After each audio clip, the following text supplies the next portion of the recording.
আজকের এই ভিডিওতে আমি বলবো সত্যজিৎ রায়ের প্রথম সিনেমা, এমনকি ভারতবর্ষের প্রথম ইন্টারন্যাশনাল সিনেমা পথের পাঁচালী, যেটা 1955 সালের 26শে আগস্ট রিলিজ হয়েছিল, তার সম্পর্কে কিছু অদ্ভুত অজানা তথ্য। তো চলুন শুরু করি আজকের ভিডিও।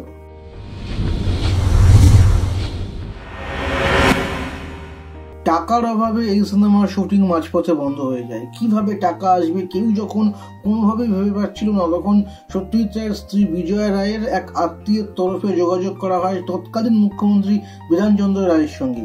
বিধানচন্দ্র রায় যখন সিনেমার নাম শোনেন পথের পাঁচালী, তখন তার মনে হয় এটা কোনো রাস্তাঘাট সড়ক নির্মাণের সঙ্গে যুক্ত কোনো সিনেমা, এবং তিনি তাই ওই সড়ক ডিপার্টমেন্টের থেকে কিছু টাকা তুলে সত্যজিৎ রায়কে দেন এবং সত্যজিৎ রায় সেই টাকা দিয়ে বাকি সিনেমাটি সম্পূর্ণ করেন। পথের পাঁচালী সিনেমাটি তৈরি করতে মোট 5 বছর সময় লেগেছিল, এবং এই 5 বছরে এমন অনেক ঘটনা ঘটতে পারত যার ফলে হয়তো সিনেমাটি সম্পূর্ণ করা যেত না।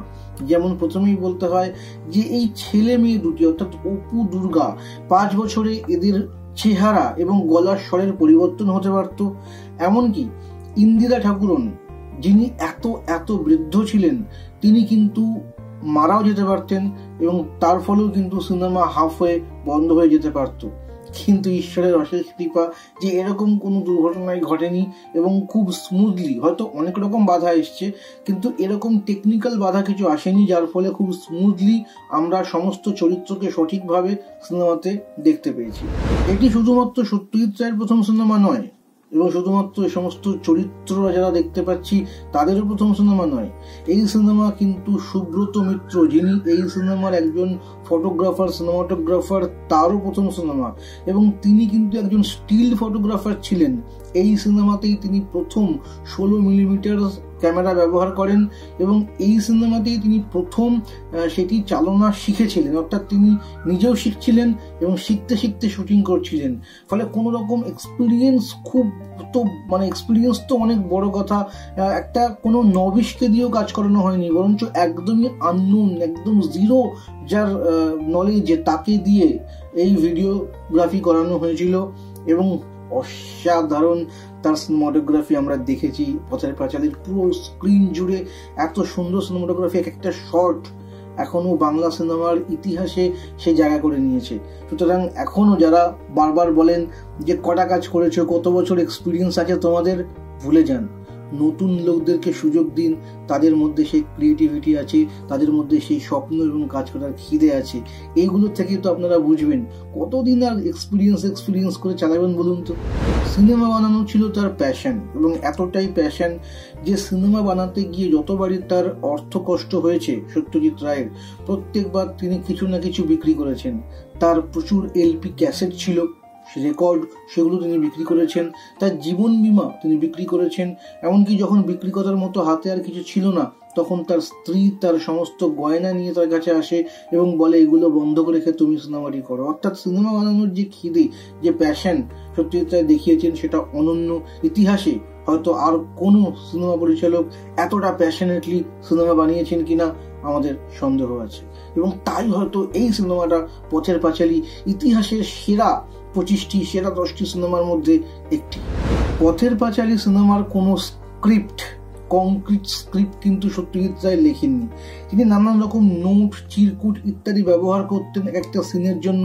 পরবর্তীকালে সেগুলোকেই অ্যাসেম্বল করে, যোগাযোগ করে, এবং যেগুলো পাওয়া যায়নি সেগুলো সিনেমা দেখে টুকে বানানো হয়েছিল। অর্থাৎ কোনো একটা কংক্রিট, একটা বাউন্ড স্ক্রিপ্ট কিন্তু পথের পাঁচালী ছিল না।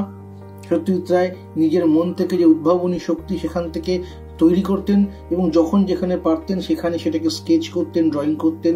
মূলত নোটস ছিল, স্কেচ ছিল, কিন্তু কংক্রিট স্ক্রিপ্ট বা ডায়লগ সেরকম কিছু ছিল না একদম প্রাথমিক পর্যায়ে বা শুটিং এর সময়। সিনেমাতে আমরা যে দুর্গাকে দেখি, তিনি তো উমা দাশগুপ্ত, সকলেই আমরা চিনি তাকে, খুব বিখ্যাত তিনি। কিন্তু ছোটবেলার যে দুর্গা, তাকে আমরা কজন চিনি? সর্বজয়া যিনি করেছেন, অর্থাৎ করুণা ব্যানার্জি, তার নিজের মেয়ে রুমকি ব্যানার্জি কিন্তু হয়েছিলেন ছোট দুর্গা।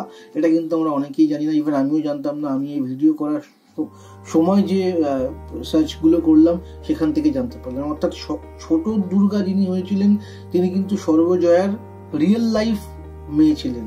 তার নাম ছিল রুনকি ব্যানার্জি। অপু চরিত্রে সত্যজিৎ রায় তার মনের মতো কাউকেই খুঁজে পাচ্ছিলেন না। তখন হঠাৎই বিজয়া রায়ের চোখে পড়ে তারই এলাকায় তারই প্রতিবেশীর একটি ছেলেকে। সত্যজিৎ রায়কে তিনি দেখান এবং সত্যি সত্যি সত্যজিৎ রায় এক দেখায় পছন্দ করে ফেলেন সুবীর ব্যানার্জিকে, যিনি অপু হয়েছেন। তবে সুবীরের বাবা কিন্তু ছেলেকে সিনেমায় অভিনয় করাতে একদমই রাজি ছিলেন না। সত্যজিৎ রায় তখন তাকে বুঝিয়ে বলেন যে একদিন আমাকে এবং আমার এই সিনেমার মাধ্যমে আপনার ছেলেকে সারা পৃথিবী চিনবে। এটা কিন্তু সত্যি সত্যি সত্যজিৎ রায় বলেছিলেন, এতটাই কনফিডেন্ট তিনি দেখিয়েছিলেন এবং সেটা সত্যি বাস্তবে হয়েছে। আমরা দেখেছি পরবর্তীকালে সুবীর ব্যানার্জিকে নিয়ে কৌশিক গাঙ্গুলি একটি আলাদা সিনেমা করেছেন যার নাম অপুর পাঁচালী। যদিও সুবীর ব্যানার্জি পরবর্তীকালে সিনেমাতে অভিনয় খুব একটা করেননি, কেন করেননি পণ্ডিত রবিশঙ্করকে দিয়ে এই সিনেমার মিউজিক করানো হয়েছিল। পণ্ডিত রবিশঙ্করও সেই সময় নতুন ছিলেন, তার অত নাম হয়নি এবং তাকে এই সিনেমার পুরো মিউজিকের দায়িত্ব দেওয়া হলেও তিনি কিন্তু পুরো সিনেমাটি দেখতে পারেননি, মাত্র ফার্স্ট হাফ দেখতে পেয়েছিলেন, কারণ ততদিনে বাকি সিনেমাটি শুট হয়নি। ফার্স্ট হাফ দেখেই তিনি পুরো সিনেমার অর্থাৎ শেষের দৃশ্যগুলোর সঙ্গেও কি মিউজিক যাবে সেরকম মিউজিক তিনি শুধুমাত্র কানে শুনে, ঘটনার বিবরণ শুনে তৈরি করে ফেলেছিলেন এবং পুরো সিনেমার মিউজিকটি তিনি করেছিলেন মাত্র 11 ঘন্টায়।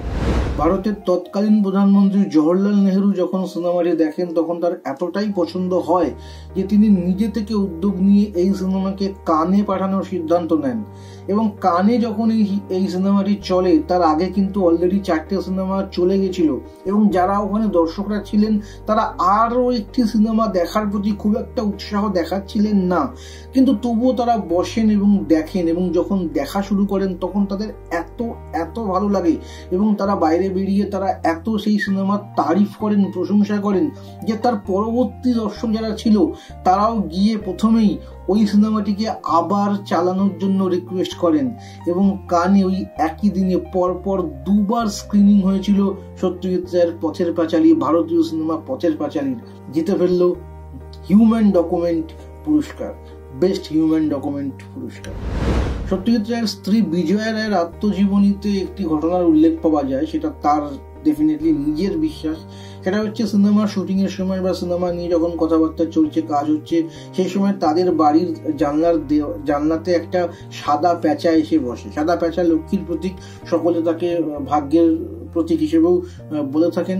সকল প্রতিবেশীরা চেষ্টা করছিল যে সেই সাদা প্যাঁচাকে নিয়ে তাদের জানলায় এনে বসাতে, নানা রকম চেষ্টা করছিল, কিন্তু সাদা প্যাঁচাটি ঠায় প্রায় 3 থেকে 4 দিন সত্যজিৎ রায়ের জানলাতেই বসেছিল। তো বিজয়া রায় কোথাও গিয়ে এটা বিশ্বাস করেন যে সেটা হয়তো তাদের ভাগ্যের প্রতীক বা তাদের যে কাজের সফলতা তার একটা প্রতীক, তার ব্যক্তিগত বিশ্বাস। 1993 সালে সত্যজিৎ রায়ের পথের পাঁচালীর যে অরিজিনাল রিল নেগেটিভ সেগুলো কিন্তু একটি অগ্নিকাণ্ডে ধ্বংস হয়ে যায় এবং বর্তমানে যে রিলস গুলো আছে, যে নেগেটিভ গুলো আছে, সবই কিন্তু ডুপ্লিকেট। পরবর্তীকালে টেকনোলজির ব্যবহার করে আমরা পথের পাঁচালীকে 4K রেজুলেশনে তৈরি করেছি এবং বিভিন্ন জায়গায় সেগুলোর প্রদর্শনীয় হয়, কিন্তু অরিজিনাল নেগেটিভ সেটাকে আমরা রাখতে পারিনি, একটা অগ্নিকাণ্ডে সেটা ধ্বংস হয়ে যায়। তো এই বলে আজকের ভিডিও এখানেই শেষ করছি। পথের পাঁচালীর এই ইনফরমেশন গুলো অনেকগুলোই হয়তো আপনারা আগে জানতেন, কিছু কিছু হয়তো আপনারা আজকে শুনলেন।